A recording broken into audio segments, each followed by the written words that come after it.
Cancer. There is a moment approaching at the end of May 2026, landing on a Sunday, that is going to function as a hinge in your life. I want to walk you through what kind of hinge it is going to be, because the title of this reading promises that it is not what you think, and I want to honor that promise honestly.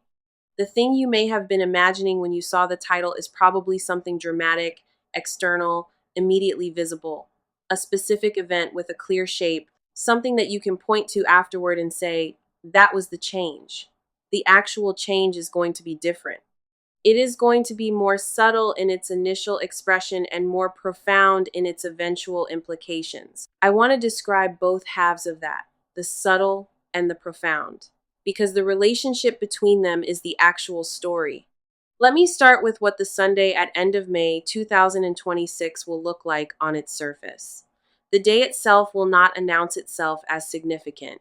You will go through it in a way that resembles many other days. You will do ordinary things. You will move through ordinary spaces. The hours will pass without obvious markers of any kind. If you are looking for fireworks on that Sunday, you may miss what actually occurs. The not having fireworks is the first feature of the change. The change is not theatrical. It is structural. Structural changes rarely announce themselves with theater. What will occur on that Sunday is something that happens in the depth of you, beneath your conscious awareness. Something will shift internally. A configuration that has been operating for a long time will reach the end of its operation, and a new configuration will begin. The transition between configurations is what the day marks. You may not feel the transition directly. You may simply notice, in the days and weeks that follow, that something is different. The difference will be hard to articulate at first. You will not be able to point to a specific event that caused it. The difference will simply be present, accumulating in its visibility until you can no longer ignore that something has changed. I want to describe what kind of configuration is ending and what kind is beginning, because the contrast between them is significant. The configuration that is ending is one that has had you holding a particular kind of vigilance about your life, not paranoid vigilance. More like the low-grade alertness of someone who has learned through experience that things can go wrong and who has been quietly monitoring the situation to make sure that wrongness does not catch them off guard. This vigilance has been adaptive. It has helped you function. It has prevented certain kinds of vulnerability that would have produced bad outcomes. But the vigilance has also cost you. It has consumed energy that could have been used for other things. It has kept you slightly braced in ways that have affected how you engage with people, with opportunities, with the present moment itself. The vigilance has had its time. Its time is now ending. The configuration that is beginning is one of relative settledness, not the settledness of someone who has stopped paying attention. The settledness of someone who has worked through enough of the underlying issues that the vigilance is no longer required at the level it has been operating. You will still pay attention. You will still notice things. You will still respond appropriately to actual problems when they arise. But the background hum of low-grade alertness will quiet. The quieting will free up significant interior resources that have been bound up in the alertness. You will have more available to you in the period after the transition than you have had available in a long time. I want to take a moment to address why the Sunday at end of May 2026 is the marker of this transition, rather than some other day. Energetic transitions of this kind often align with specific moments in time, even when the alignment is not visible to the conscious mind. The alignment is a feature of how the larger systems of life organize themselves. There are moments that are particularly fertile for certain kinds of completion, and the moment we are discussing is one of those. You do not need to fully understand why this specific moment carries this particular weight. You only need to know that it does, and that the carrying will produce the shift I have been describing, regardless of whether you actively participate in the marking. That said, you can participate in the marking if you choose to. The participation does not require any specific ritual or performance. It only requires a small awareness on the day that something is occurring. The awareness will help you receive what is occurring with more presence than you would have if you went through the day completely distracted. The presence will not change the underlying event, but it will deepen your relationship to the event. The deepening is one of the gifts available to you if you choose to receive it. I want to mention something about the period leading up to the Sunday. The period is not the same as the day itself, but it is connected to it. In the days and weeks before the marker, you may notice various preliminary signs that the transition is approaching. You may have dreams that have a particular quality of significance, even when their content is not memorable. You may notice that certain situations in your life seem to be coming to a head, demanding resolution rather than ongoing management. You may experience emotional surges that do not have obvious causes, surfacing things that you thought you had processed. All of these are preparatory phenomena. They are the system clearing space for what is approaching. You do not need to interpret each of them individually. You only need to recognize them as part of the larger movement. This is Cancer Tarot, and I want to share something about how to engage with the preparatory period that I think will serve you. Do not try to force any particular resolution. The things that are surfacing because they need to. Let them surface. Sit with what arises. Do not require yourself to solve everything before the marker. Some of what arises will resolve on its own through the surfacing. Some will resolve through the transition itself. Some will continue to need attention afterward. The important thing is not to suppress what is rising. The suppression would interfere with the natural completion that the transition is designed to produce. Allow the rising. The allowing is the practice of the preparatory period. I want to address something about what is unique about this transition compared to other transitions you may have experienced in your life. Most transitions involve a clear external change, a move, a new job, a relationship beginning or ending. The transition we are discussing does not have a clear external change at its core. The core is internal. The external dimensions of your life may continue, in many respects, to look similar after the transition as they did before. Your daily activities may not visibly shift. Your relationships may continue in their current configurations.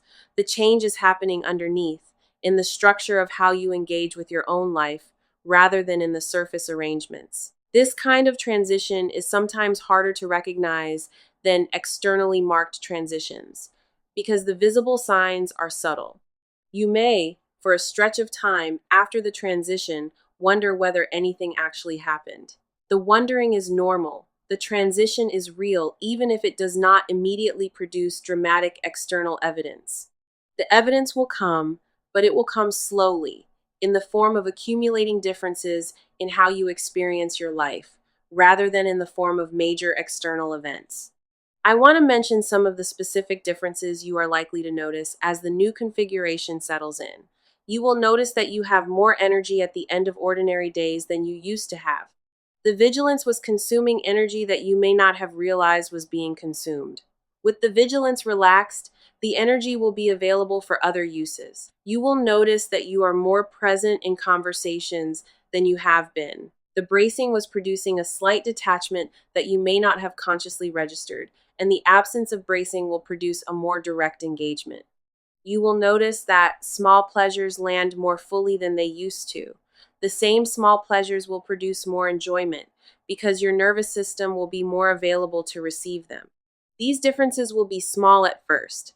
They will accumulate over the weeks following the transition into a meaningfully different texture of daily experience. I want to address something specific about how this transition relates to the rest of your life.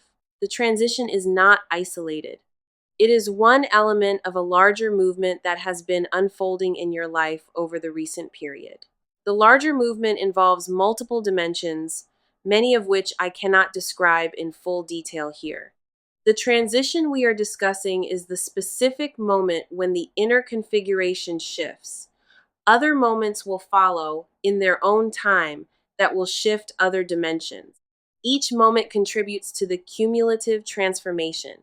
The cumulative transformation is what produces the version of your life that you are moving toward. I want to share an observation about how to think about your own role in the transition. You are not creating the transition through your effort. The transition is happening on its own schedule, driven by larger movements that include but are not limited to your individual choices. At the same time, you are not entirely passive. Your willingness to engage with what is occurring, your openness to the surfacing in the preparatory period, your presence to the marker when it arrives, all of these contribute to how the transition unfolds in your specific case. Your participation is real, even if it is not the primary driver. The participation matters. Bring what you can bring, the rest will be provided. I want to take a moment to address something about your own state of readiness. There may be a part of you that wonders whether you are ready for what is approaching, whether you have done enough work to be on the right side of the transition, whether you might somehow miss what is being offered if you are not prepared in some specific way. I want to address these concerns. The transition is not contingent on your readiness in the strict sense. It is going to occur regardless. What your readiness affects is the quality of your engagement with the transition, not whether the transition occurs. Even if you arrive at the marker in a state that feels imperfect, the transition will still produce its effects. The effects may take slightly longer to register if you are less open, but they will register. So you do not need to perform readiness. You only need to bring what you have to the moment, in whatever state you happen to be in. I want to mention something about a particular practice that may serve you in the period leading up to the marker. Take a few moments periodically to notice the texture of your interior life as it currently is, not to analyze it, just to notice it. What is the quality of your background thoughts? What is the level of tension in your body? What is the predominant emotional weather? The noticing does not need to be elaborate. A brief check-in. The purpose of the noticing is to establish a baseline that you can compare against after the transition to see what has changed. People who have not noticed the baseline often have difficulty registering the change because they cannot remember clearly enough what things were like before. The noticing prevents this. It gives you a reference point. This is Cancer Tarot, and I want to speak about why this kind of transition matters for the longer arc of your life. Transitions of internal configuration are often more important than external transitions, even though they are less visible. Internal configurations shape everything that follows them. They determine what kinds of experiences you can have, what kinds of relationships you can sustain, what kinds of decisions you are capable of making well. When the internal configuration shifts in a favorable direction, the entire downstream texture of your life shifts with it. You become capable of things you were not capable of before. Not because of any new skill, but because of the underlying conditions of your engagement with life. The shifting is foundational. It supports everything that comes after. I want to mention something about how the transition will affect specific dimensions of your life beyond the general internal shift.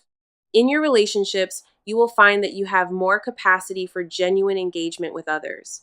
The vigilance was producing a slight defensiveness that has been operating beneath your conscious awareness.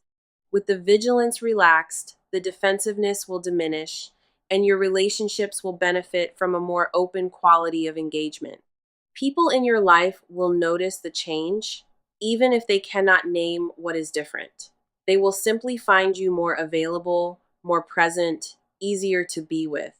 In your work, you will find that you have more capacity to engage with the actual substance of what you do, without the underlying anxiety that has been pulling some of your attention.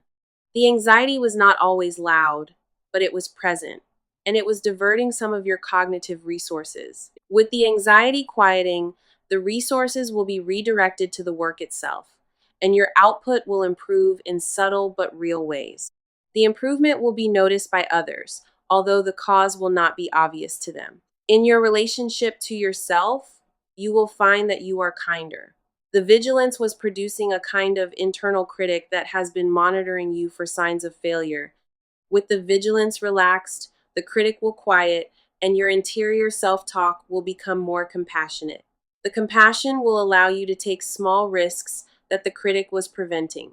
The risks will produce growth. The growth will, in turn, produce further development of the kinder relationship to yourself. The cycle is self reinforcing. I want to address a possible concern. There may be a part of you that worries about losing the vigilance because the vigilance has felt like protection. The worry is understandable. Vigilance does provide a kind of protection, and giving it up can feel risky. But the vigilance you are losing is not the only form of protection available to you.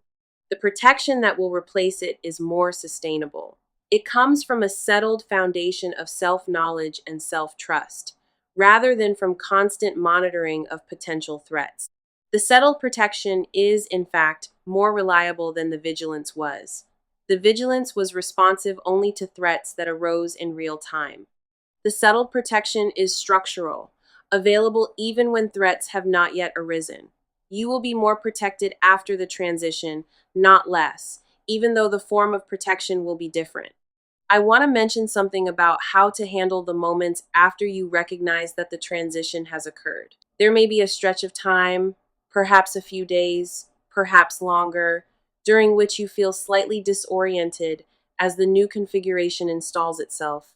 The disorientation is not unpleasant, but it is unfamiliar. You may find yourself uncertain about what to do with the resources that the relaxed vigilance has freed up. You may find yourself unsure how to engage with situations that the previous vigilance would have automatically processed. The uncertainty is normal. It will resolve as the new configuration becomes more familiar. In the meantime, allow the uncertainty. Do not rush to fill the space with new activities. The space is part of how the new configuration becomes available to you. I want to share something specific about the period of the few weeks immediately after the Sunday at end of May, 2026. The period will have its own texture. You will be in a phase of integration. The integration involves your nervous system learning the new configuration, your habits adjusting to it, your sense of self updating to reflect it. The integration is gradual. Do not expect it to be complete within days. It will take weeks, perhaps months, to fully settle. Each week will produce small additional confirmations that the new configuration is real and that you can rely on it. The confirmations will compound. By the time several months have passed from the marker, the new configuration will feel like your default state, and you will look back on the previous configuration with mild surprise that you used to operate that way. I want to address something about what will become possible in the new configuration that was not possible in the previous one. You will be able to take certain risks that the vigilance was preventing, not reckless risks, calibrated risks, where the calculation includes a fuller sense of what is available to you. The previous vigilance was biased toward avoiding loss, even at the cost of foregoing significant gains. The new configuration is more balanced. It can recognize when a potential gain is worth the associated risk, and it can support you in pursuing the gain. The pursuing will produce outcomes that the previous configuration would not have allowed. The outcomes will be visible in your external life over the months following the integration, even though they are produced by the internal change.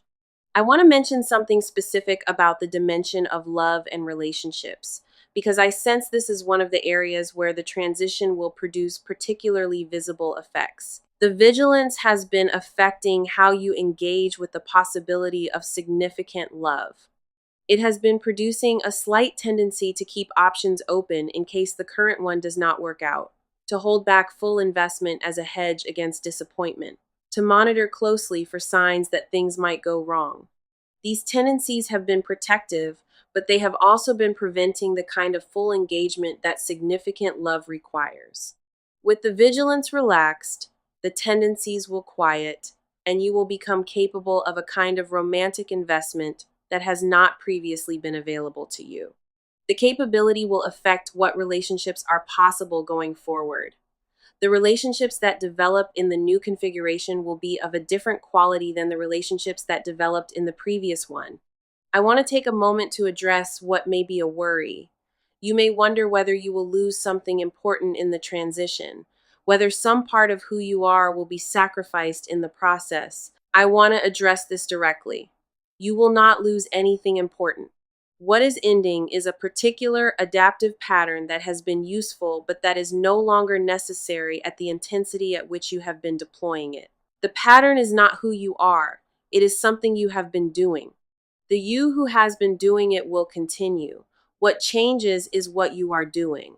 The doing will become lighter, more spacious, more aligned with who you actually are underneath the adaptive patterns. You will be more yourself after the transition, not less. Here on Cancer Tarot, I want to share what I think is the most important takeaway from this reading. The Sunday at end of May 2026 is a real marker. It is not arbitrary. It is the moment when a particular internal transition completes. The transition has been forming for a long time. Its completion will produce subtle but profound effects in your life, unfolding over the weeks and months that follow. You do not need to do anything specific to make the transition occur. It will occur on its own. What you can do is participate in it with awareness, allowing the surfacing in the preparatory period, being present to the marker when it arrives, and engaging openly with the integration in the period that follows. The participation will deepen the gifts of the transition without being required to produce them. I want to mention something about the larger frame within which this transition occurs. Your life has been moving toward a meaningfully different chapter for some time. The chapter is not yet fully visible. The transition we are discussing is one of the structural shifts that makes the new chapter possible. Other shifts will follow. The cumulative effect of all the shifts over the coming year will be a noticeably different texture of life. The texture will be more aligned with who you have been becoming. The alignment is one of the deeper rewards of all the work you have done, often invisibly, over the years that preceded this period. I want to acknowledge that you have done significant work to arrive at this moment. The work has included things you may not have thought of as work: the endurance of difficult periods, the maintenance of integrity in conditions that did not always reward it, the continuing development of yourself in directions that have not always been supported by your external circumstances. All of this constitutes work. The work has produced you in your current form, ready to receive what is approaching. You can take quiet satisfaction in what you have done. The satisfaction is appropriate. You did the work. The work is being recognized by the unfolding of conditions that will, in their own time, produce the visible results. I want to share one more thing about the marker itself. When the Sunday arrives, allow yourself a quiet moment at some point in the day to acknowledge that you are present at the marker. The acknowledgement is brief. It does not need to involve any particular ritual or performance. It can be a moment of internal noting. I am here. Something is shifting. I am open to what is occurring. The internal noting completes a small circuit between you and the transition that is happening. The circuit allows you to participate in the transition with full presence rather than passing through it distracted. The full presence is a gift you give to yourself and to the moment. The transition will occur whether you note it or not, but the noting deepens your relationship to your own life. People who pay attention to the moments that shape their lives tend to live with more sense of meaning than people who pass through such moments unconsciously. You can choose to pay attention. The choice is yours. The reward is a fuller participation in your own existence. You are at a meaningful threshold. The threshold is not visible to most of the people around you because it is internal, but it is real. The crossing is approaching. The crossing will produce effects that you will live with for the rest of your life in subtle but profound ways. Receive the crossing with the openness it deserves. Allow yourself to be changed by it. The change is good. The change is wanted by the deeper part of you that has been preparing for it. The change is yours. Walk into the period leading up to the Sunday with awareness that something significant is approaching, not anxious awareness. Open awareness. Notice what surfaces. Allow what surfaces. Engage with your life as you have been engaging, with the small additional dimension of attention to what is forming. The forming will continue. The arriving will occur. The crossing will be made. After the crossing, the new configuration will install itself, slowly and reliably, and you will become someone who lives more lightly, more openly, more in alignment with who you actually are. The massive change is happening. It is not what you think if you were expecting external drama. It is something better than external drama. It is the structural shift that produces all the external changes that follow, sustainably and reliably, in directions that serve who you are. The shift is approaching. The marker is set. The Sunday at end of May 2026 is where it lands. You will be there. You will know, even if subtly, that something has occurred. The knowing will be enough. The knowing will allow the rest to unfold in its own time, in its own form, in alignment with who you are becoming. Trust the unfolding. The unfolding is good. The unfolding is yours. Walk forward. The threshold is approaching. You are ready.